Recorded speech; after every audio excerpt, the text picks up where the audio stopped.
審計署日前嘅審計報告當中揭發出可持續進修計劃喺進行當中存在住好多嘅漏洞同埋監管不力。不過對此，教青局方面亦都係高調反駁，並唔認同相關嘅指控。審計署揭發教青局持續進修計劃執行同監管都亂七八糟，課程審批標準似有還無，有問題嘅仲係照樣批出資助，涉及嘅金額就超過1億8千萬澳門元，其中有超過2000萬已經使用。面對種種質疑，教青局局長梁麗亦都跳出嚟喊冤，澄清並冇濫用公帑。就批出嚟嘅項目呢，係啲學員都係去讀咗嘅喎，咁所以我哋覺得呢個冇話即係。而且呢個準則咧係由一開始到而家都係咁計嘅，咁所以我哋唔認為係嗰個叫做多支付咗2000幾萬咯。另外，教青局透過新聞稿逐點反駁審計署嘅報告，強調並唔存在數以千計唔合規格嘅課程。當局解釋，有啲係因為網絡故障先至會俾教育機構預時提交申請，有啲課程喺網上初步評分並唔合格，但最後評分都過咗關，先至會引起審計署嘅誤解。至於又係老師又係學生嘅幽靈學生個案，教育機構就解釋只係填錯資料。被揭發之後，教青局已經勒令呢間機構要退錢，又發出咗書面警告。教青局強調一直依法審批課程，亦都有一套完善嘅監察系統。計劃推出1年半以嚟，實地巡查咗超過3000次，發出超過300次勸喻同書面警告，有10個嚴重違規個案被調查，5間機構被罰款，其中1間可能涉及刑事責任，已經移送法辦。希望外界對計劃有客觀公正嘅評價。而作為上司，社會文化司司長張宇亦都力挺今次嘅計劃。如果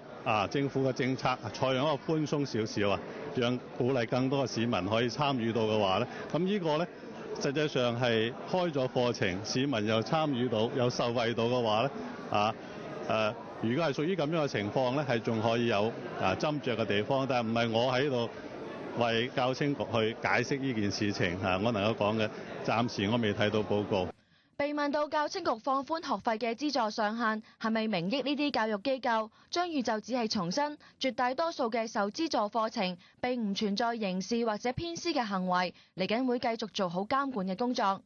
亞衛視蔡佩杏、霍偉偉、陳健、張世偉澳門報導。